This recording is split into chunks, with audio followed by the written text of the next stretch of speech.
Bismillahirrahmanirrahim. Assalamualaikum warahmatullahi wabarakatuh. Nah, kembali lagi teman-teman di Maskur Channel. Dan seperti biasa ya, kita akan membahas yang sudah direquestkan teman-teman Sobat Maskur Channel di kolom komentar maupun di DM Instagram saya. Nah, ini pembahasan kita kali ini atau tema kali ini ya, ini cukup menarik karena biasanya di bulan-bulan ini ataupun sehabis kita merayakan Hari Raya Idul Fitri, ini biasanya akan banyak mungkin teman-teman Sobat Maskur Channel yang sudah mempunyai calon pasangan dan akan menikah. Ada pantangan-pantangan yang tidak boleh dilakukan sebelum ataupun menjelang pernikahan. Nah, pantangan sendiri itu adalah hal yang tidak boleh maupun lebih bagus kalau tidak dilakukan. Nah, di sini kita akan membahas ya, ini ada 10 pantangan yang tidak boleh ataupun ini pantangan sebelum menikah.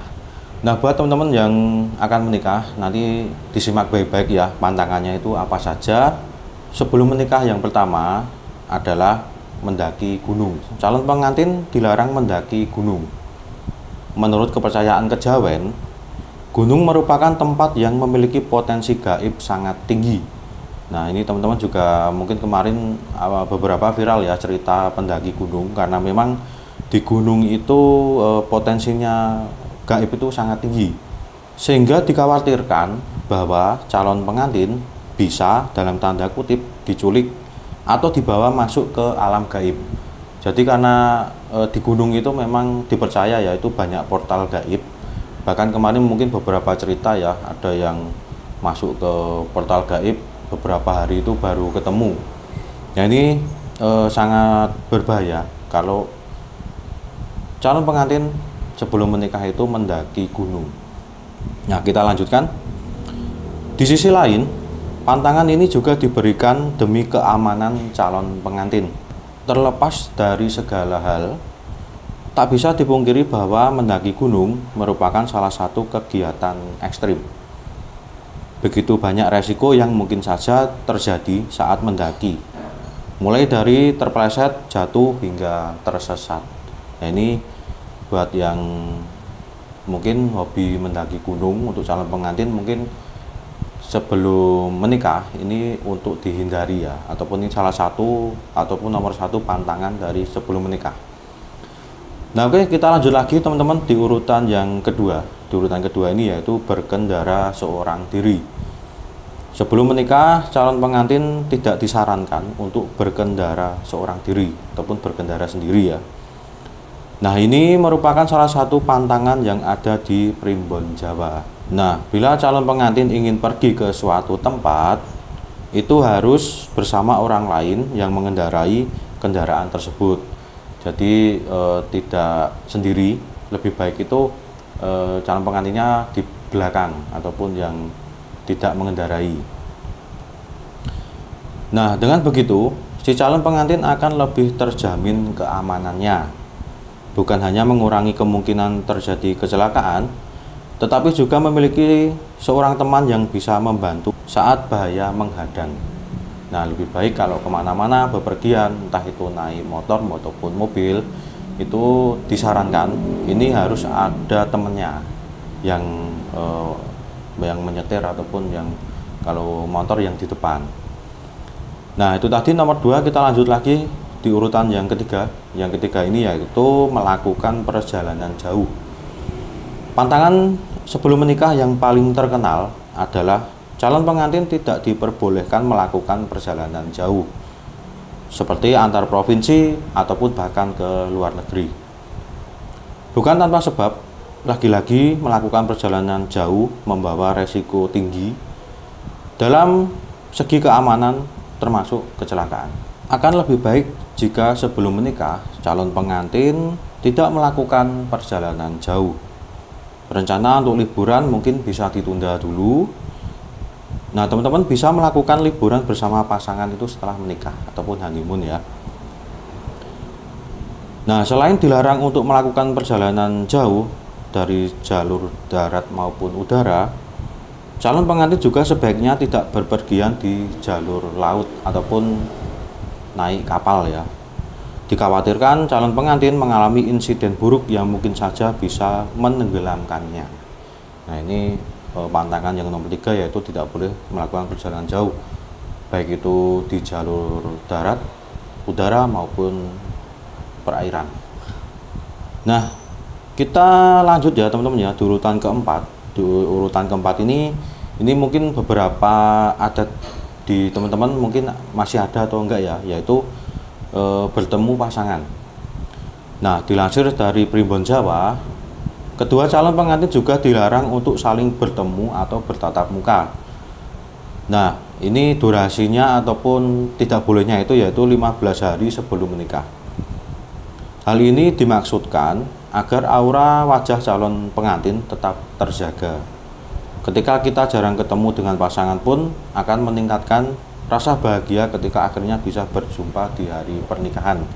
Nah, ini mungkin kalau di daerah saya masih ada ya teman-teman ya. Jadi sebelum akad ataupun sebelum menikah itu tidak boleh bertemu dengan pasangan dulu, sampai nanti akhirnya ketemu di hari H ya, ataupun di akad. Nah, oke, kita lanjut di urutan kelima.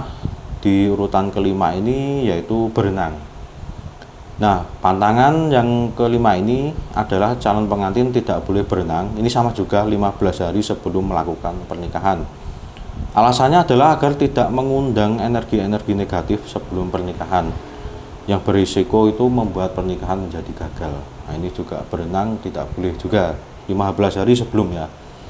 Kita lanjut lagi di urutan ke-6. Di urutan ke-6 ini yaitu memotong rambut. Ya, ini mungkin salah satu pantangan yang jadi pro dan kontra ya teman-teman ya, untuk memotong rambut ini.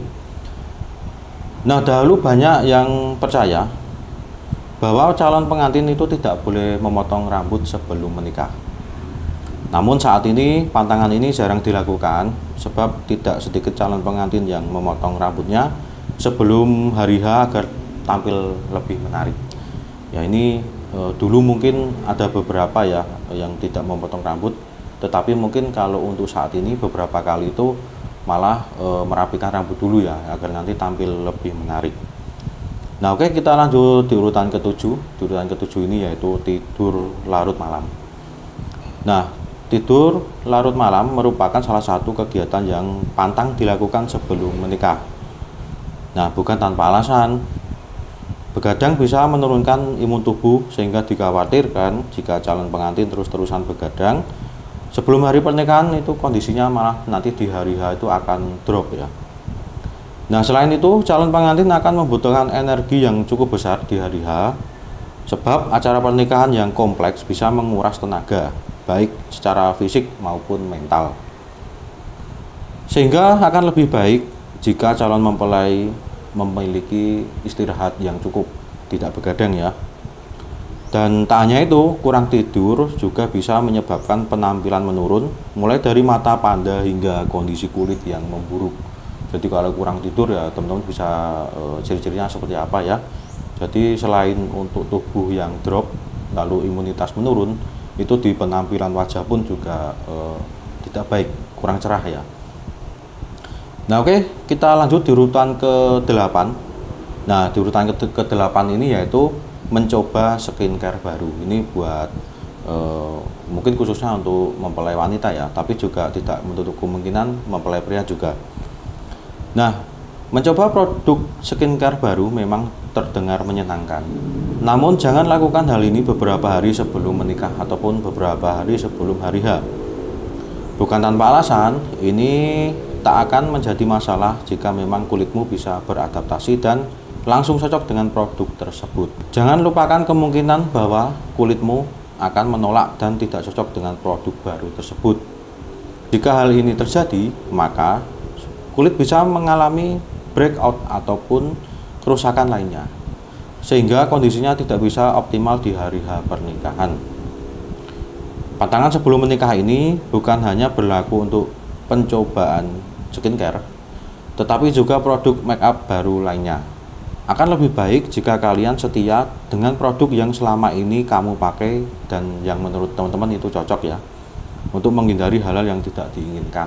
Nah, kalau mungkin biasanya skincare-nya itu ya sebelum menikah jangan ganti-ganti ya, untuk fokus ke yang biasanya saja, karena nanti mungkin kalau ganti, kalau nanti ada tidak cocok di kulit, itu malah nanti di hari H akan merusak penampilan juga. Nah, kita lanjut lagi, tadi nomor 8, kita lanjut ke nomor 9. Nah, di nomor 9 ini yaitu mengonsumsi makanan sembarangan. Nah, kondisi kesehatan harus terjaga setiap hari, apalagi sebelum melakukan pernikahan. Olahraga teratur dan mengkonsumsi makanan bergizi menjadi hal yang wajib. Jangan mengkonsumsi makanan sembarangan, sebab beresiko mendatangkan penyakit. Salah satu makanan yang harus dihindari adalah kudapan tinggi garam, sebab terlalu banyak mengkonsumsi garam bisa beresiko membuat badan membengkak. Nah, ini buat teman-teman ya, kalau yang mau melakukan pernikahan, untuk makanannya dijaga ya, untuk tidak mengkonsumsi terutama garam dan juga makanan tidak sehat yang lainnya.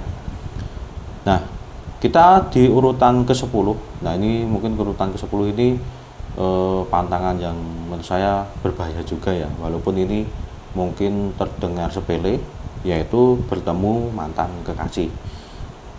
Kalian mungkin saja memiliki hubungan baik dengan mantan kekasih, namun akan lebih baik jika tidak menemuinya terlebih dahulu beberapa hari sebelum menikah. Sebab sebaik apapun dan sebiasa apapun perasaan kalian kepadanya, kalian masih tetap memiliki masa lalu bersamanya. Dan di antara berbagai memori tersebut pasti ada memori yang indah. Tak jarang sebelum menikah ada rasa ragu tentang calon pasangan. Dan jika kalian bertemu dengan mantan kekasih, mungkin saja merasa nyaman dengan kehadirannya dan teringat akan kenangan masa lalu yang indah. Nah, keinginan untuk kembali bersama dengan mantan alias balikan mungkin saja bisa muncul. Nah, ini biasanya mungkin terdengar sepele, tetapi beberapa kali ada beberapa kejadian ya, yang sebelum menikah ketemu mantannya, ternyata itu malah membuat ragu dengan calon pasangannya. Ini lebih baik kalau bisa untuk dihindari ya, untuk bertemu mantan kekasih. Nah, mungkin itu ya teman-teman ya, 10 pantangan menurut Primbon Jawa. Nah, pantangan sendiri tadi ya di awal sudah saya jelaskan, yaitu sesuatu yang tidak boleh ataupun sebaiknya itu tidak dilakukan. Nah, ini mungkin kita di sini mungkin cuma sekedar sharing ya teman-teman ya. Mungkin kalau ini dilakukan silahkan, monggo. Tidak dilakukan pun kalau itu kepercayaan kalian juga silahkan. Jadi ini kita cuma sharing. Mungkin ini ada masukan untuk teman-teman yang mau menikah, itu untuk sebaiknya menghindari 10 pantangan tadi. Karena mungkin kalau saya riset ataupun saya rangkum ya, ke-10 tadi itu adalah beberapa hal yang membahayakan teman-teman. Jadi sebaiknya itu untuk tidak dilakukan, agar nanti sampai hari H dilancarkan akadnya dan pernikahannya. Nah, mungkin itu dulu teman-teman yang bisa saya sampaikan di konten kali ini. Bertemu lagi di konten selanjutnya. Buat teman-teman yang belum subscribe, untuk segera tekan tombol subscribe-nya. Buat teman-teman yang sudah subscribe, untuk tidak lupa menyalakan tombol lonceng notifikasinya, agar nanti setiap Maskur Channel tayang akan terotomatis ternotif di Sobat Maskur Channel semuanya. Saya akhiri, terima kasih sudah menonton video ini dari awal sampai akhir. Semoga bermanfaat. Wassalamualaikum warahmatullahi wabarakatuh.